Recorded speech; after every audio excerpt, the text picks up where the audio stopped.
Departure occurred one sad, cold and gloomy October morning, and though it was raining, our souls were burning with anxiety and emotion. We were the only two civilians in a coach full of clergy. We felt awkward, somehow misplaced. The only thing we wanted was to catch the atmosphere and spirit of this pilgrimage as well as possible. It was no ordinary trip, and we were no ordinary tourists. We looked around us, monks, nuns, bishops. Will we be able to establish a bridge to communicate with them?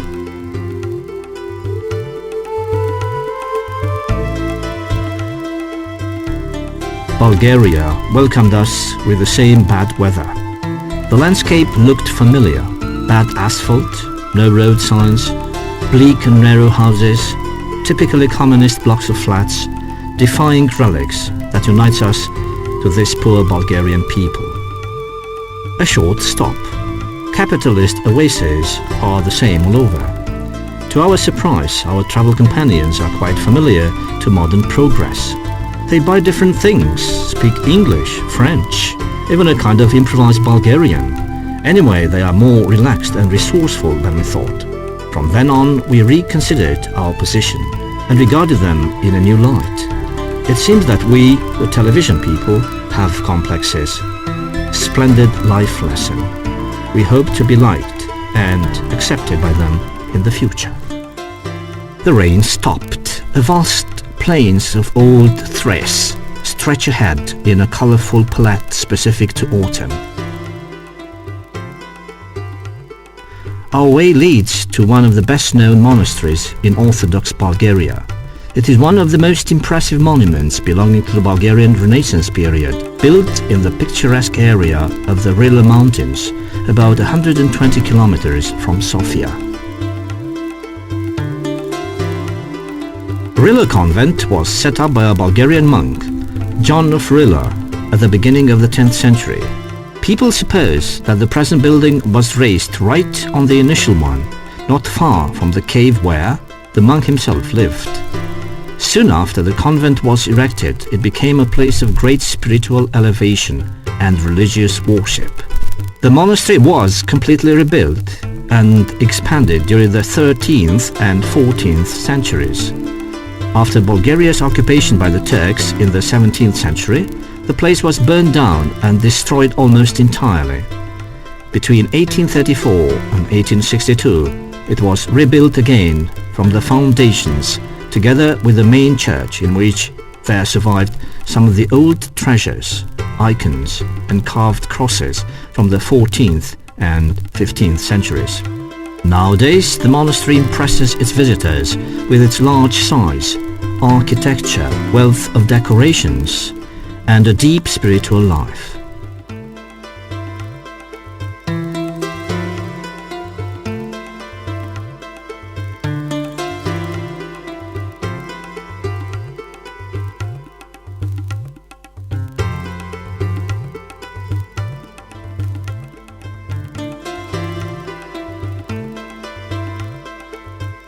This was the refuge where the fathers of Orthodox faith succeeded to survive in the Dark Ages.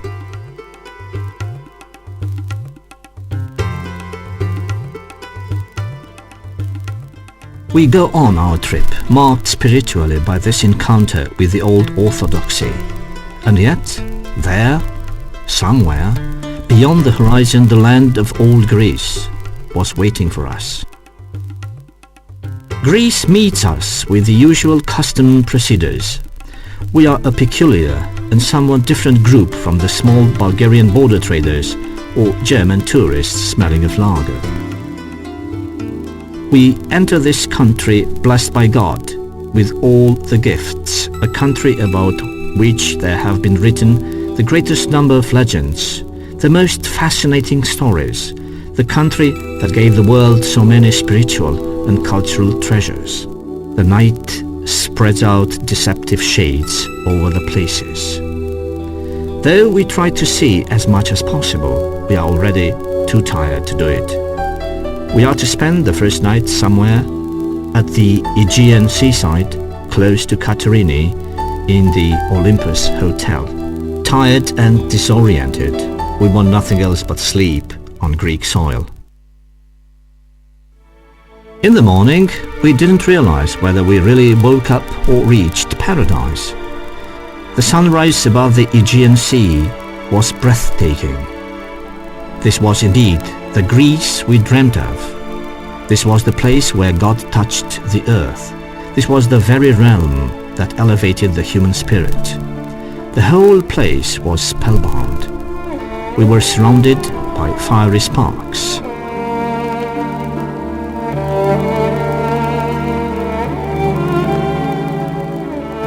This was the place we wanted to reach. This was the spot we hoped it really existed. The country where human imagination creates the most daring dreams.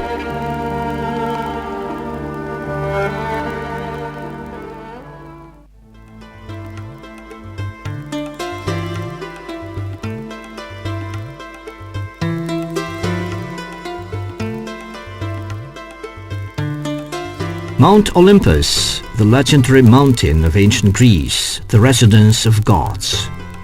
Though the schedule didn't allow us to stop at least at the foot of the mountain, we could feel in passing the magical charge of the place.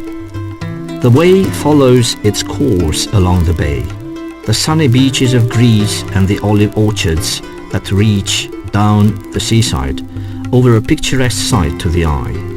The region we cross belongs to continental Greece and is, in fact, the northwestern part of the country called Macedonia. It is the birthplace of Alexander the Great, the brilliant leader of armies who conquered the ancient world and spread the Greek culture to the farthest places on earth. We can see in front the Thessalian plain, the largest fields of Greece, the region where an intensive agriculture is being carried out, but with few crops, dominated by potatoes and cotton. We recorded thousands, tens of thousands of hectares full of the bright whiteness of cotton flowers, snowflakes above the green field.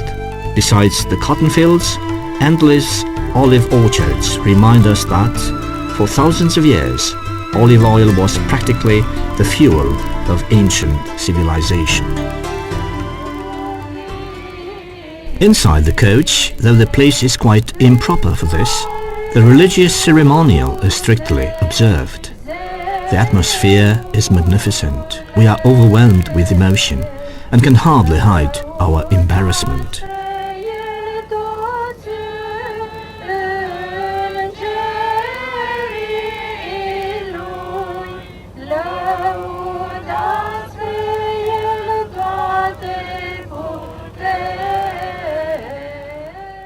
The organizers have offered us a great surprise. Here we are, in a most special place, a factory specialized in producing church items. What we see is indeed wonderful. The refined art, the scrupulous works, the glitter of the materials, the richness of decorations, all these astonished and fascinated us at the same time. We watched attentively our travel companions and we saw them enjoy. Yes, rejoicing, watching, admiring, vividly commenting each detail. We understood then that those things represented for them by far more than simple decorative objects, as they were for us. They were tools of nearing the divine for them, symbols of true faith, difficult to understand for us, simple mortals.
We have a busy schedule. The distances are long. Time presses.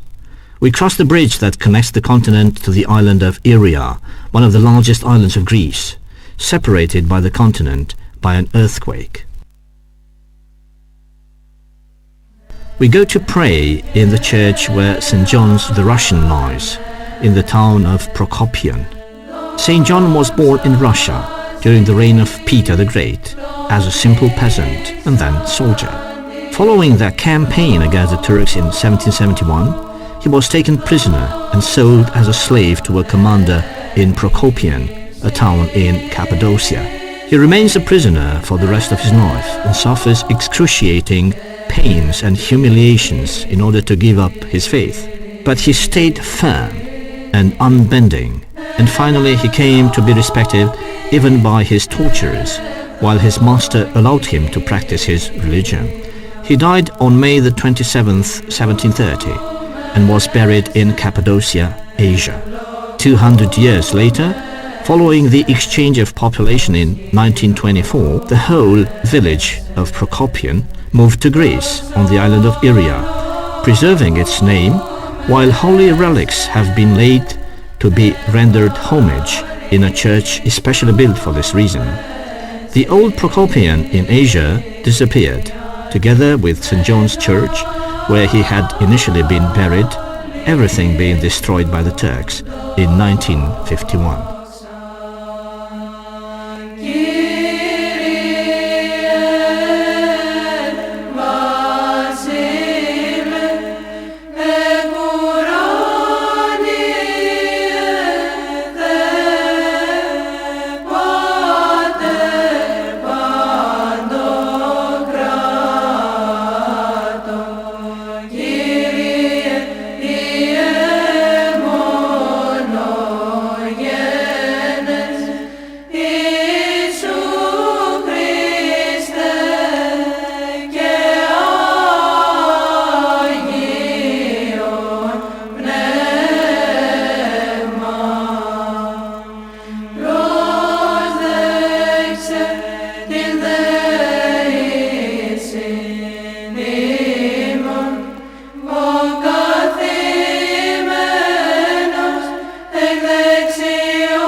Athens welcomes us at night, full of light and heavy traffic, typical to great cities. It's late and we are behind schedule. The hotel is a pleasant surprise regarding comfort. We have a busy day tomorrow, so we need rest. It's a well-known fact that the town of Pelerin, no more independent, it was swallowed by the capital and practically became a district of Athens. But it remained the most important port. We start here, boarding one of the large ships of transport that are to be found everywhere around. We quickly leave the port and, amazed by these floating giants that have a remarkable speed for their size, go to the island of Aegina, which is relatively small and is 2 hours away from Athens. We go to visit the monastery of Saint Nectarios, called thus after Saint Nectarios of Pentapolis, who lived and died there. Saint Nectarios is a relatively young saint, as he was born in 1846 and died in 1920. His real Christian name was Athanasios, and his family was extremely poor. He left home early, worked as jack of all trades in Constantinople, and later he dressed the monastic robe and dedicated his life to God, first in Constantinople and then in Chios, Athens and Alexandria. He then withdrew on this island and became a real father and servant of God, alleviating the needy. Kidney sick, he dies on November the 8th, 1920. His remnants are preserved in the church we've just visited.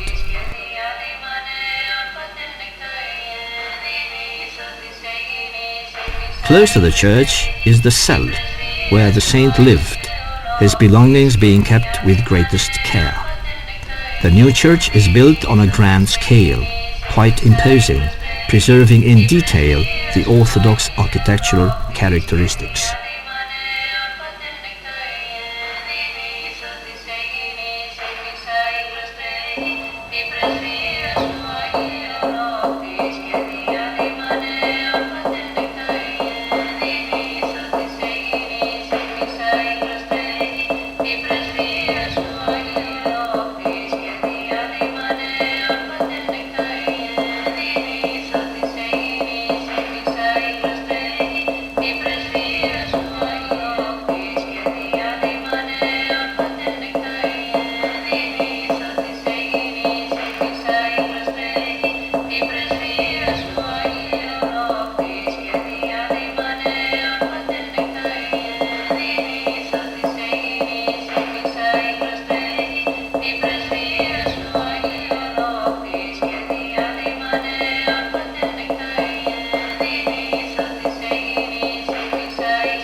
The return journey brings about an out-of-the-ordinary encounter with the Aegean Sea under a form we never imagined. The sea was rough, the wind strong, the waves high, but what impressed us most was the color of the sea, of an incredible green, as if in a strange dream. We could not compare it with any other color we had seen before, and we didn't even think it could exist. This was the other face of the sea, the hidden one, quite different from the soft hues of blue that tourists are used to. We thought we were lucky to be able to witness such a show, to catch a glimpse of that unique, fascinating color. I confess I stayed spellbound by that color for a long time after returning home. Out at sea, the color turned blue again. It was beautiful, a real definition of navy blue, profound, immeasurable, enveloping small islands, rocks, cliffs. We enter Athens and unfortunately just pass by without stopping. So many of the wonders of the metropolis remain unknown. Still, we can admire the Olympic Stadium, built for the first Olympic Games in 1896, erected on the very spot where the soldier of the marathon fell while shouting, "Victory!" We must not forget that our target is a special one, as we are not ordinary tourists. In the shadow of Pantheon, we visit Areopagus. This is a sacred place, for St. Paul talked to the Athenians from here.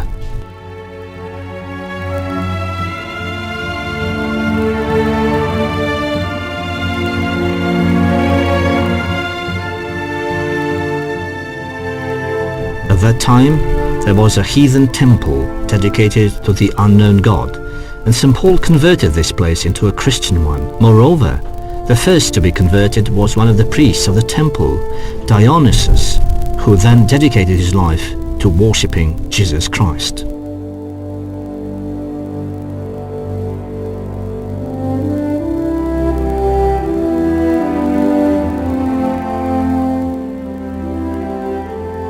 We leave Athens a bit sad for spending so little time here. To really know such a city, you need a lot more time and money. We go south, the hot south, so different from the rough, primitive and cold north. We are getting over the same way Hercules got coming to Athens. The sight of the Corinthic Isthmus is ravishing. This grand human achievement submitted nature in a magnificent way. Started in ancient times during Nero's reign, The piercing of the isthmus was practically achieved in 1881 under a French engineer who continued the works right on the spot where Nero's 6,000 Jewish workers had given up working 18 centuries ago.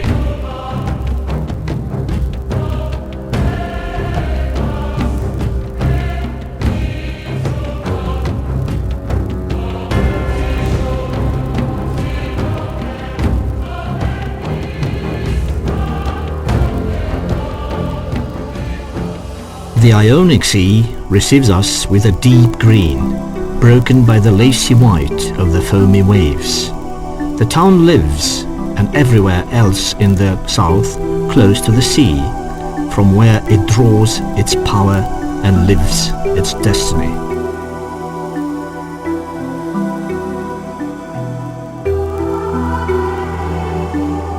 We get into the ancient Corinth.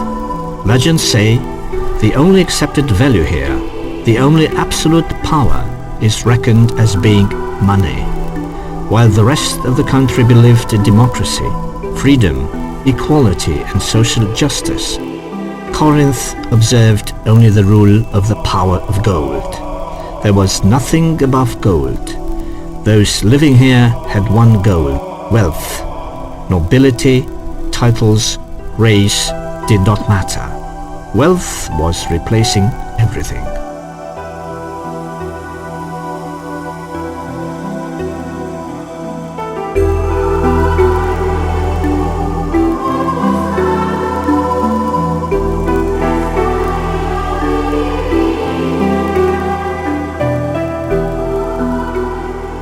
We can still admire the ruins of the old citadel of Corinth, set at the foot of the hill which hosts the fortress of Acro-Corinth.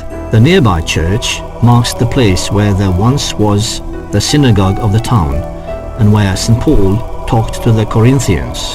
A notice in 3 languages reminds us of this episode when the Apostle of God was here.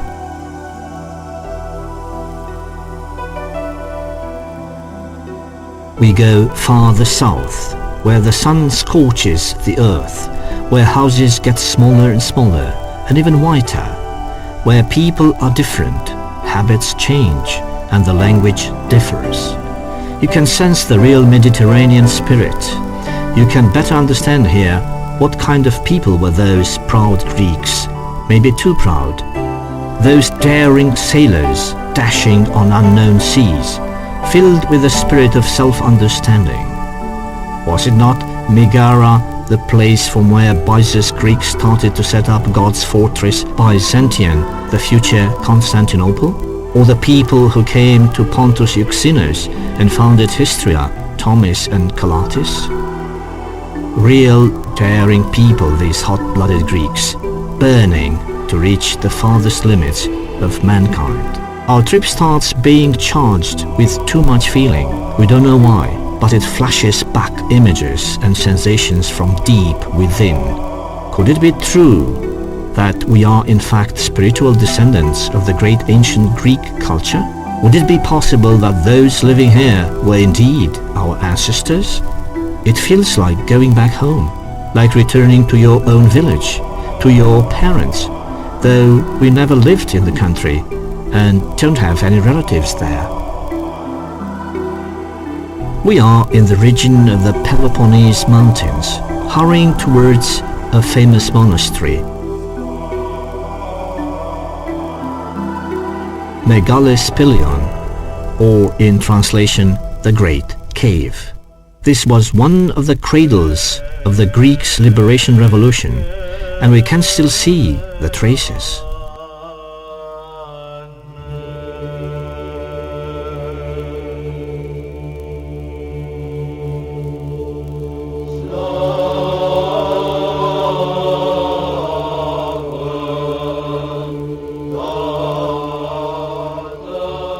It was built by 2 brothers, Simon and Theodore, born at the beginning of the 4th centuries in Saloniki. Its name comes from a legend about the 2 brothers who found, by divine inspiration, the icon of Mary, or Holy Virgin. The icon, made of Saint Luke himself, of black wax and putty, survived miraculously to the vicissitudes of centuries, emerging untouched from at least 5 fires that completely destroyed the whole monastery. During the Roman persecutions, St. Luke hid the icon together with the Gospel and the deeds of the apostles in a cave, where eventually were found by the two brothers 4 centuries later. Exactly on the 23rd of August 362 AD, on the very spot where the icon was found, there is a clear water spring and the slate, which is said to have served for Luke's writing work. The museum still preserves many of the worship items, real thesauri, which convey the everlasting, vivid spirit of orthodoxy on these lands.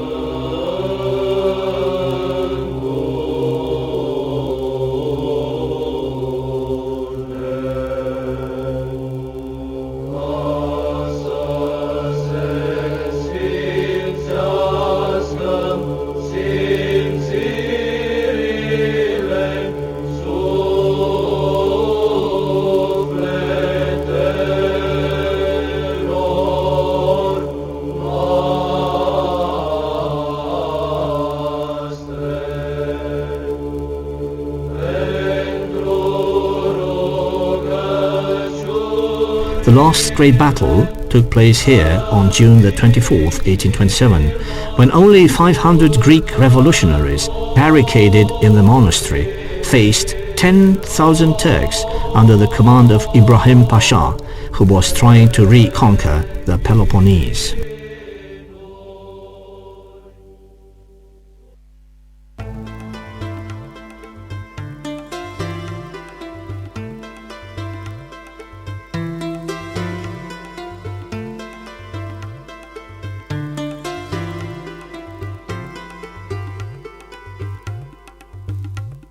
We reach Patras, where our main goal is, the Metropolitan Cathedral, in which there are kept the relics of St. Andrew, the first cult of the Apostles, who brought Christianity to Romanian lands. Started in 1920 and finished only in 1974, the cathedral is the largest in Greece.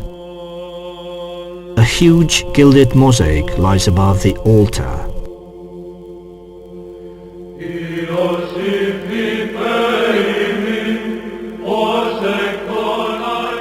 In 1964, the Catholic Church handed back St. Andrew's head, stolen from Patras by the Crusaders in 1204. This relic is displayed now here, framed in gold and silver. We discovered at the back the very cross on which St. Andrew was crucified. The moment we stepped in and touched these holy objects, a sudden warmth filled our souls. We didn't know why, but we realized that all these feelings are somehow included by the presence and spirit of holiness.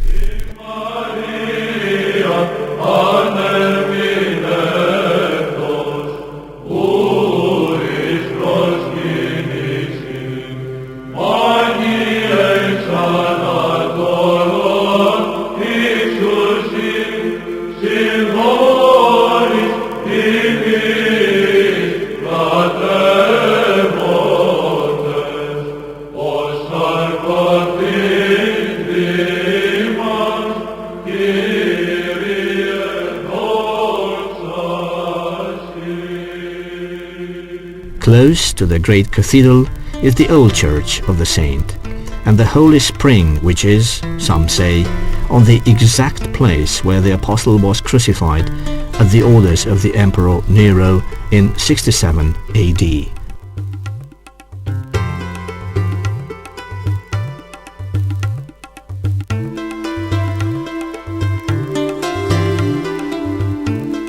The Patras harbour is dominated by the impressive construction of a gigantic bridge that will span between Greece and Peloponnese. The old fortress at the entrance of the port greets us proudly, beaming with full greatness in the light of the setting sun, a living proof of the grandeur of old times. In fact, little has changed here. Maybe the ships that cross the strait, but the rest is unchanged.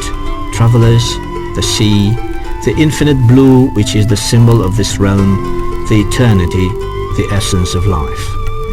There is nowhere in the world such an active and permanent presence of the sea in people's lives. We cross the old citadel of Navpaktos. People in the coach sing most of the time. The atmosphere is unbelievable.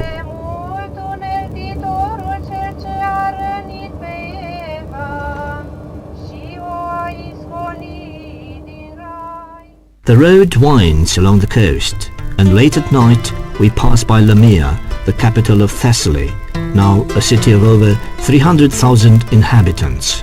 We are returning to the north of Greece, and we feel sorry.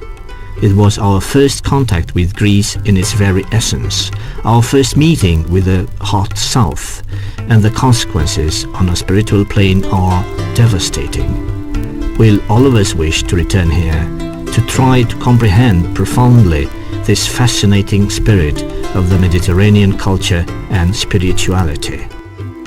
Kalambaka, the town where we are to put up for the night, is the base from where we leave for our next pilgrimage towards the holy cliffs of Meteora.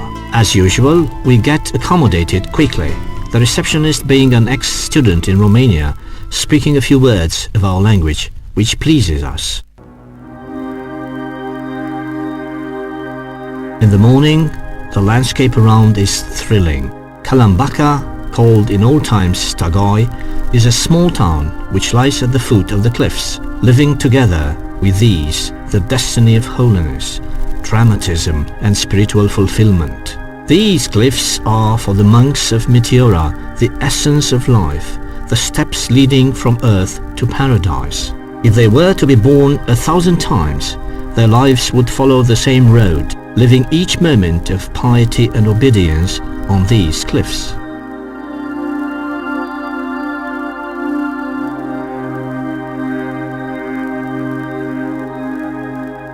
The way leads on top of the mountain, where there are 6 large active monasteries which can be visited. Besides these, some 16 smaller ones are in ruins, closed to the public.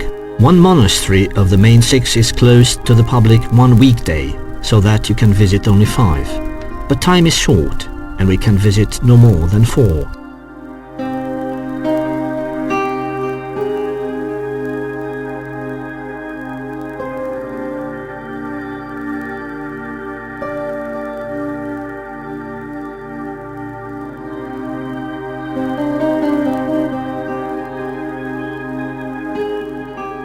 The flags of Greece and the ecumenical patriarchy are waving in the wind together.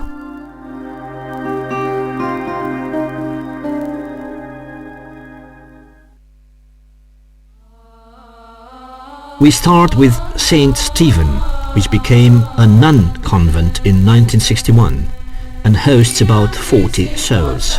Somewhere on the basement there is an inscription dated 1191, signed Jeremiah, which is supposed to have been the first hermit living on the cliff. The monastery was built later in the 15th century. Saint Protomartyr Stephen's relics are kept here, and the parish fair is celebrated on December the 27th.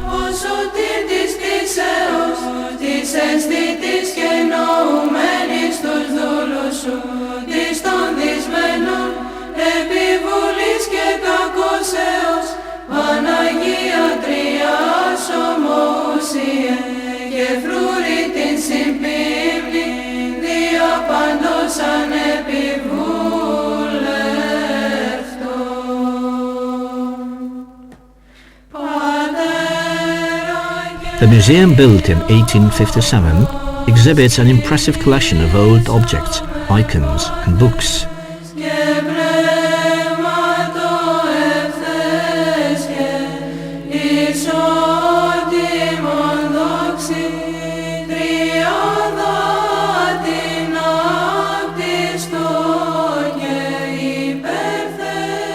We are special guests for these nuns that resemble quite well to the nuns in Romania. Still, they seem shyer, are less communicative, and they turn down their eyes if you pass by them.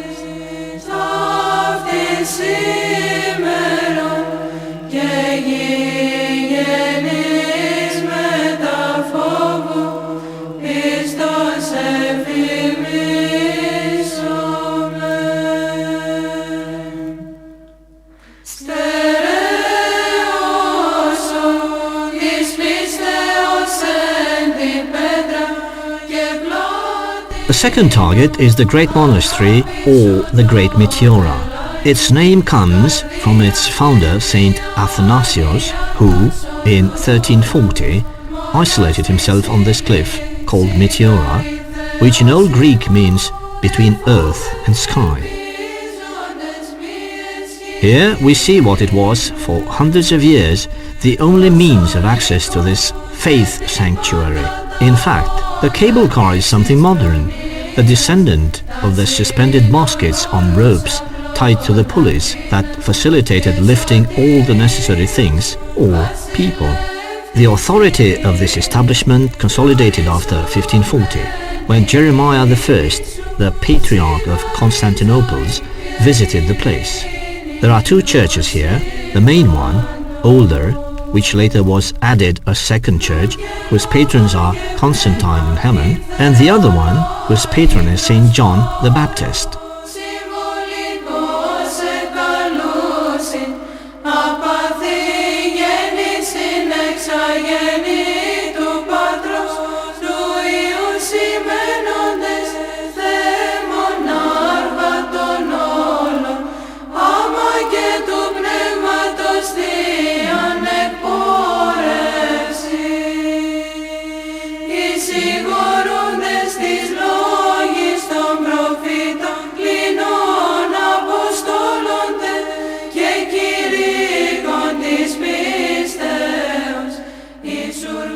The kitchen, the cellar and the tools are kept almost intact. But what impressed us most, even shook us spiritually, was the ossuary, where the bones of the monks who died a violent death are gathered.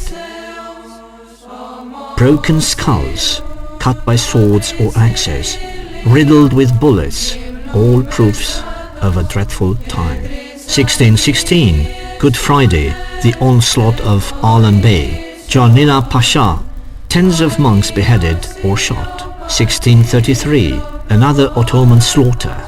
1809, Ali Pasha, another leader bringing blood and death under the holy walls. Cannons were also used to smother belief in God, but the Orthodox and Greek tradition proved unstoppable, surviving and even emerging stronger from this struggle against hatred and intolerance.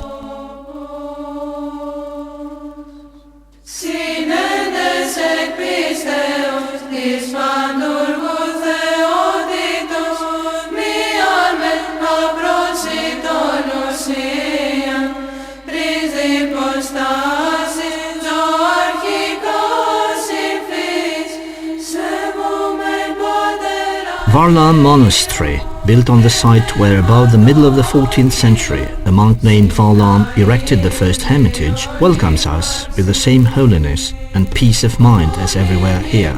Initially, the establishment was under the patronage of the three hierarchs.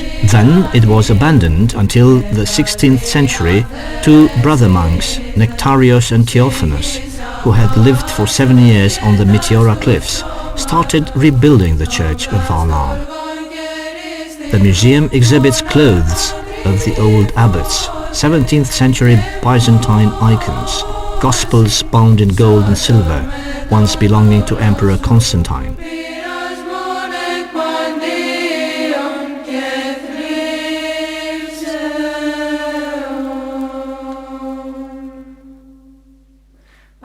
The church, whose patrons are all the saints, was painted in the 17th century by a monk who had come from the monastery of Simeon Petra on the Athos mountain.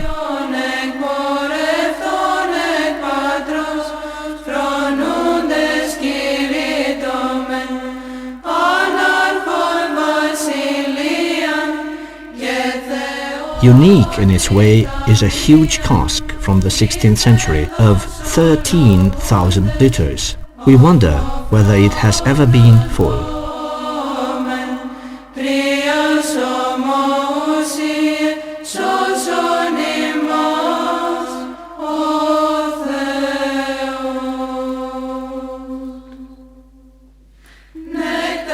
The old rope basket, tied to the wooden pulley, seems to be waiting guests, ready to offer the matchless sensation of floating somewhere between earth and sky.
We reach our following destination. Tradition has it that this monastery was founded in 1388 by a monk from the village Rossana, thus being called Rosanu. Other sources consider it was founded in 1288 by two rich brothers from Ioannina. Unfortunately, this was the only place where we weren't allowed to take pictures, so we can only speak about the wonderful icons on the walls or the rich museum of ecclesiastical art objects. The patron is Transfiguration. The church is dedicated to Saint Varvara, a 4th century martyr killed by her own father because she loved Christ. They say she was praying even in the last moments of her life for those who oppressed her and for her father, who was possessed by the devil and stained his hands with innocent blood. The feast of the church is on the 4th of December.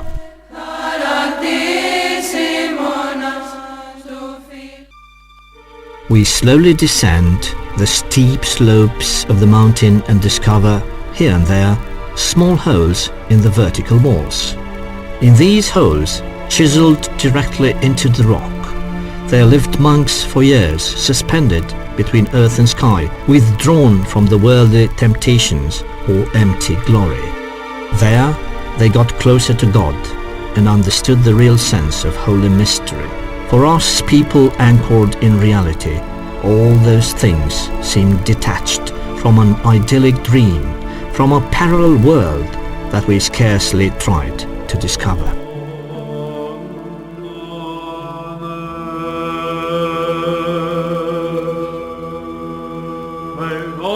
We were received in the Metropolitan Church of Kalambaka by the local bishop, who was our guide while visiting the nearby church, a modern building wonderfully decorated.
But what really astonished us was the small Byzantine church built in the 12th century under Emperor Manuel Comnenus, having as a patron the Assumption of the Virgin.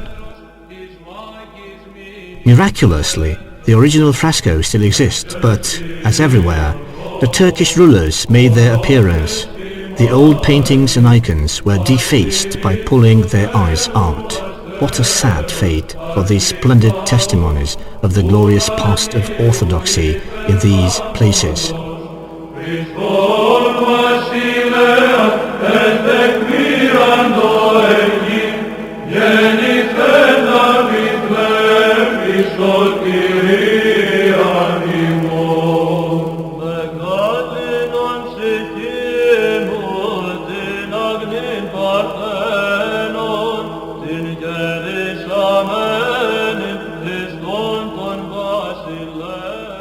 We find a seal chronicle by the golden seal of Emperor Andronicus, dated 1330, on a nearby wall.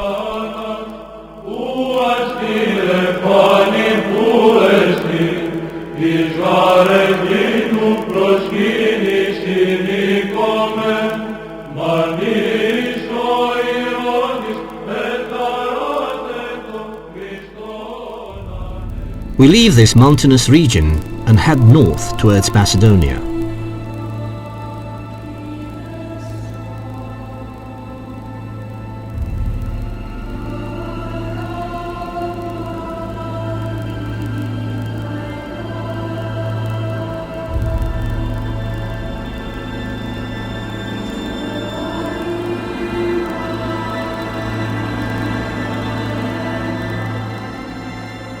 On our way, we discover a small church dedicated to Saint Paraskeva, Small Paraskeva to be more exact, as it is known locally.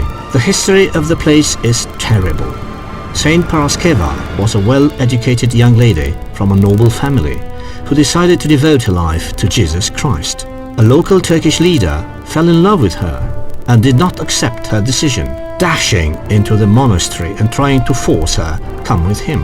The Turk said he loved her dearly and couldn't live without seeing her eyes daily.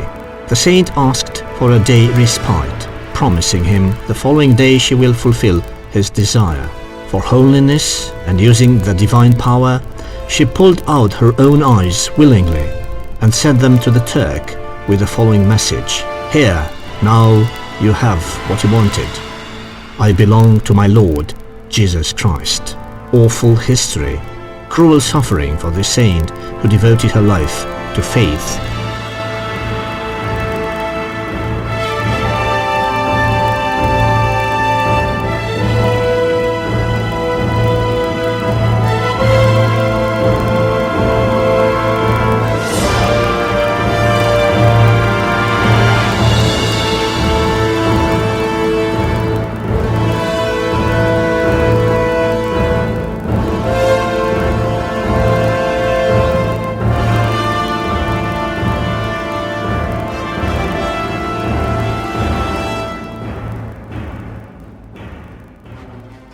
Saloniki, the last big city we visited, took us by surprise. It is the second important large city after Athens, but certainly it's the most cosmopolitan city of Greece, a real blend of nations and customs. The only thing that stays the same is the sea, the eternal sea near the Greeks. Its name comes from Alexander the Great's sister, whose name was Thessaloniki, and her imperial brother wanted to set up the city in her honor. It is an apostolic city due to the first church set here by the Apostle Paul in 50 AD. The city had a troubled history, being quite often attacked by the Catalan pirates, Slav, Bulgarian and Cuman tribes, who permanently organized plunder expeditions in the area.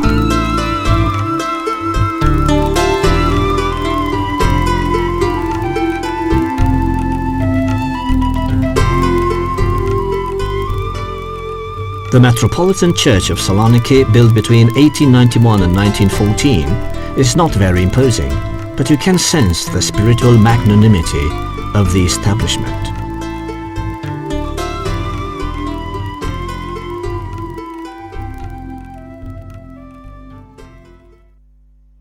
We must take into account, linked with the fact that Saloniki was among the last cities liberated from the Turkish occupation, the part played by this building in organizing the revolution.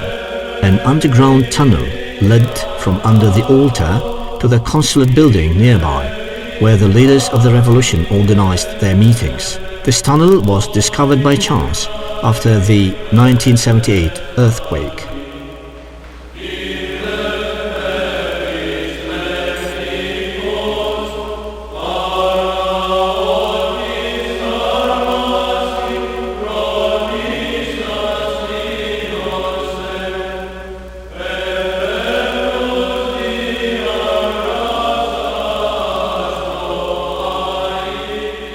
Walking a couple of blocks away, we reach another renowned church, called the same as its larger Constantinople sister, Saint Sophia.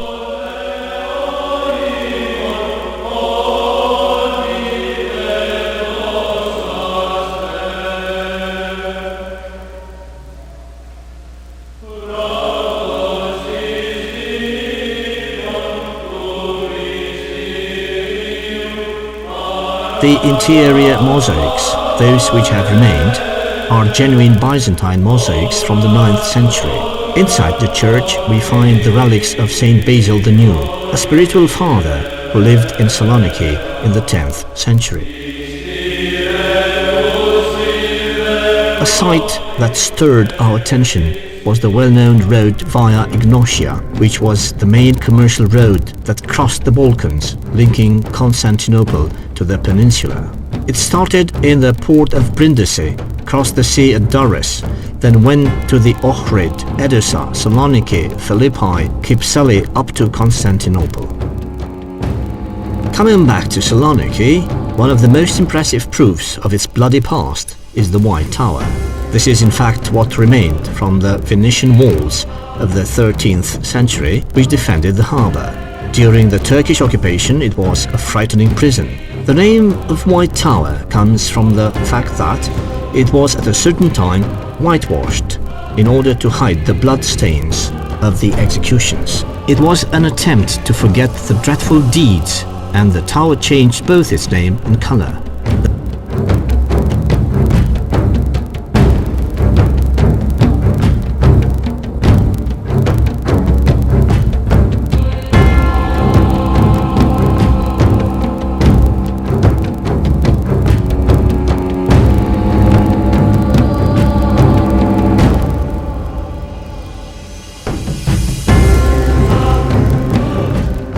The defensive walls of Saloniki stretch towards the continental part of the city. Though quite well preserved, some parts even renovated, they are but a pale replica of the imperial walls of Constantinople.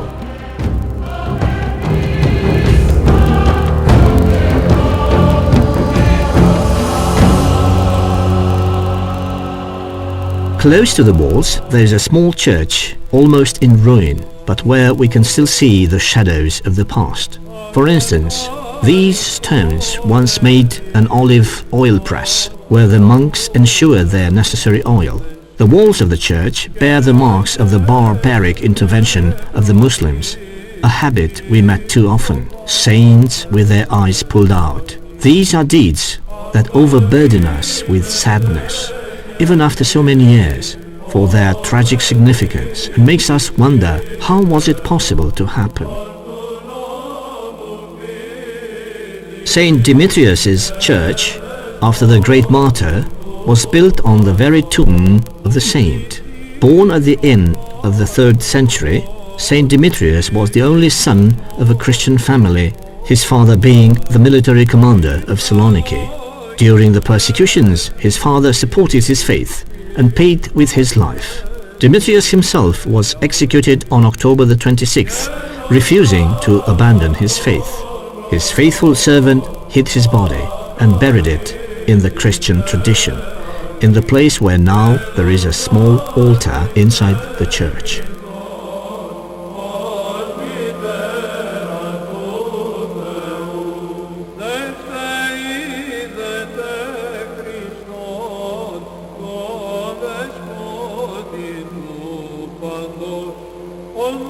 We start towards the last destination of our pilgrimage, Halkidiki Peninsula, that is, 3 fingers. Indeed, its geographical shape is resembling 3 spread-out fingers. We stay overnight on the westernmost branch, Cassandra.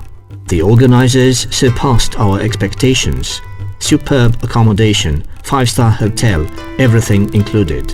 Why do they do this to us the last day? Aren't we sad enough for leaving? Next day, we were to live the most profound spiritual experience, which at least for us, people of the lay society, meant something extraordinary. We took part in the celebration of the Holy Mass on a Sunday in Ormilia Monastery, well known for the best choir of Byzantine music. In Greek establishments, the Mass starts at 4:30 in the morning. In spite of the impossible hour, the yard was filled with the members of the congregation. We sneaked in. The atmosphere was fascinating. For the first time in life, we felt near the divine breath. Tears sprang into my eyes. The palate of my mouth got dry.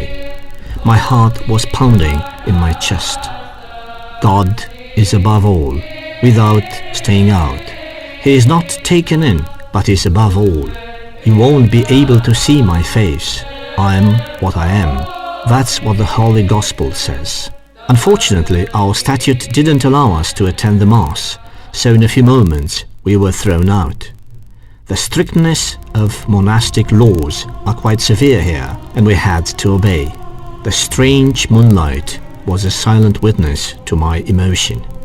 I knew I was a part of a grandiose reflection of divinity on earth. You must believe in light in the darkest night. When the sun rises, we are in the port in order to board a ship that will take us on a cruise along Mount Athos, or Agia Oros, as the Greeks call it. The crystal clear quality of the seawater in a place that swarms with people and ships amazes us. Romanians used to empty plastic bottles and trash floating all over the place.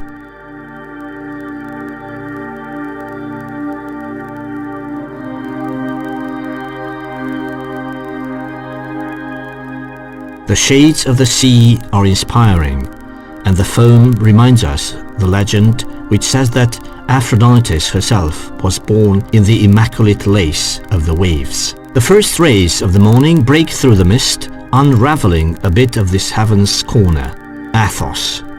There are no words to describe such a unique greatness. The faithful ones are moved by the holiness that starts to surround us.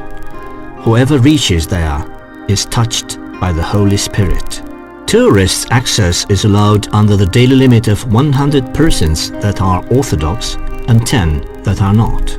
The maximum allowed time for a visit is 4 nights. For longer sojourns, you need special permits issued by the community representative in Saloniki. In 1046, the Byzantine Emperor Constantine IX calls the region officially the Holy Mountain. The first monastery, Megalilavra, was founded in 963, and the first statue of monastic life was released by the Byzantine Emperor John Tzimiskes in 972. It was written on a goatskin, being thus called Tragos. The second statute was issued by Emperor Constantine Monomachos, called Avaton, which forbade women's access in the area. The monastic life throve, and thus, in the 13th century, there were about 300 smaller or larger establishments. Nowadays, there are 20 monasteries on the Holy Mountain, 17 Greek, 1 Russian, 1 Serb, and 1 Bulgarian. Over 1,500 monks dedicate their lives here to redemption in front of God. The greatest honor is to serve God. You have created us for yourself, God, and our soul can't rest in peace until it rests in you.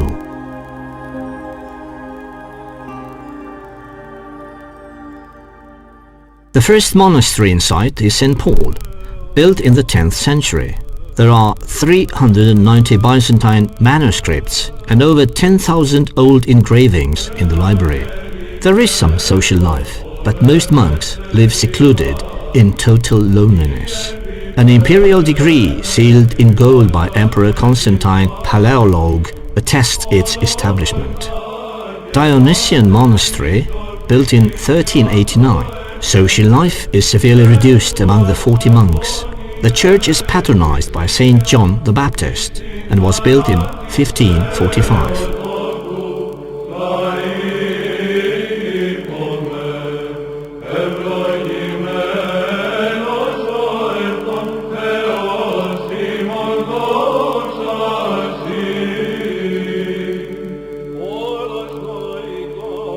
Next we see Gregorius Monastery, founded in the 13th century by Father Gregorius, who had come from Sinai.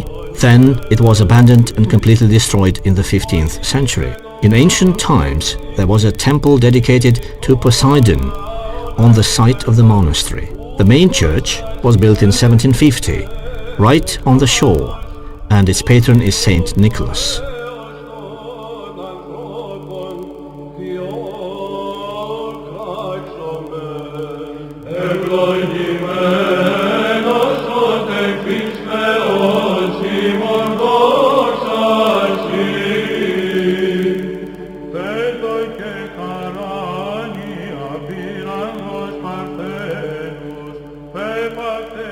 The most enduring impression is created by Simeon Petra Monastery, belonging to the Greeks.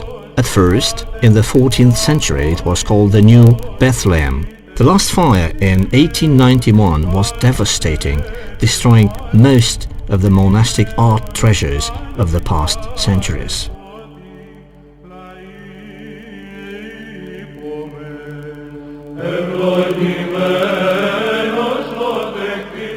Port Daphne is the official harbour of the Holy Mountain. He who wants to visit the mountain must pass through this port, where the Greek police and customs reside.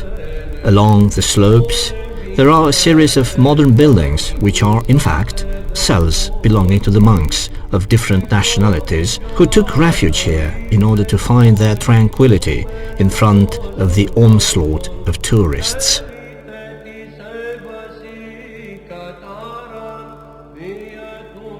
Hieropotamu Monastery is among the oldest, built in 424 AD, preserving inside a wooden cross offered by the Emperor Constantine Porphyrogenite. The most imposing monastic establishment belonged to the Russians. Its patron is Saint Panteleimon and was built in the 12th century.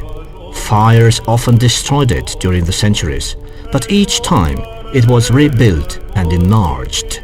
Everything is molded in massive gold or gilded. 2,000 monks lived here at a certain time in history.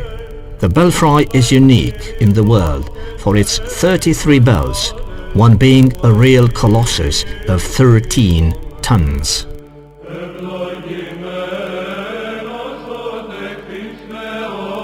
More modest from an architectural viewpoint, but as lofty in spirit, are Xenophon, founded in the 10th century, and Dochiarius monasteries. They were both devastated by the Catalan and Moor pirates.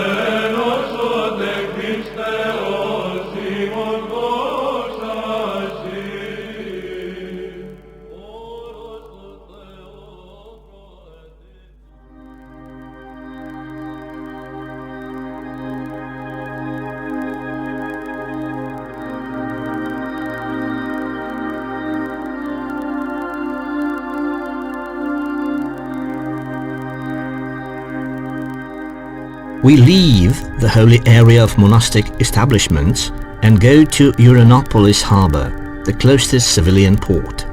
Any trip to the Holy Mountain starts here, the real gate to the holy citadel of Orthodoxy.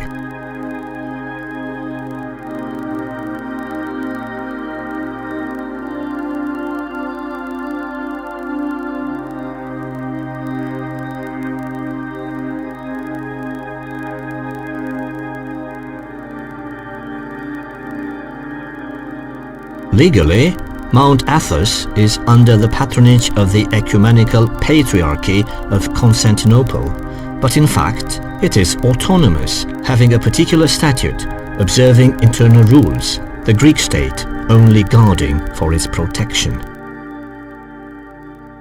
Leaving slowly, we led behind the wild scenery of the mountain, marked here and there by the silhouettes cut in stone of the monasteries. Our souls are still lost in heaven, like any wave loses itself in the immensity of the sea. Mankind can take any direction, but the spiritual height of Christianity will never be surpassed. The sea was in the history of Greeks what the forest was for Romanians, a close refuge, the only friend that could help unconditionally, the only one which understood, helped and protected. The way back seemed unreal. The landscape flies by us. Cars, motorway, customs, monotonous and bleak Bulgaria. We leave, letting behind something of our souls, something that will add up to the cultural brilliance of this realm. Yes, we admit it. We remained the prisoners of the color of the sea, of scarlet sunsets, of tragic bell rings, of the barren cliffs of the Holy Mountain. Probably, like most of our companions, we shall be sentenced to suffer by loving Greece. Whatever path we might take, we'll always return there. Iată-ne cu ajutorul lui Dumnezeu, reveniți acasă. Reveniți după un lung, obositor, dar plin de bucurie pelerinaj la locurile sfinte din Grecia. Ne-am întâlnit cu oameni minunați, am pășit pe locuri minunate, ne-am plecat genunchii la sfinte moaște ai unor bineplăcuți a lui Dumnezeu, trăitori în pământul binecuvântat al Greciei. Reveniți acasă, avem inima plină de bucurie, mai multă credință în Dumnezeu, mai multă iubire față de biserica Lui, din țară și de pretutindeni. Nădăjduiesc din toată inima, căci pe zi ce trece, cât mai mulți locuitori ai Olteniei, fii ai Mitropoliei Olteniei, vor avea aceeași bucurie pe care am avut-o noi și vor avea aceleași clipe de înălțare sufletească, de adâncime duhovnicească, printr-o asemenea călătorie prin care ne-am apropiat mai mult de Dumnezeu, mai mult de biserică, mai mult de noi înșine. Fii binecuvântat tu, Pelerin, care vei păși pe aceste locuri binecuvântate, pline de sfințenie ale Greciei.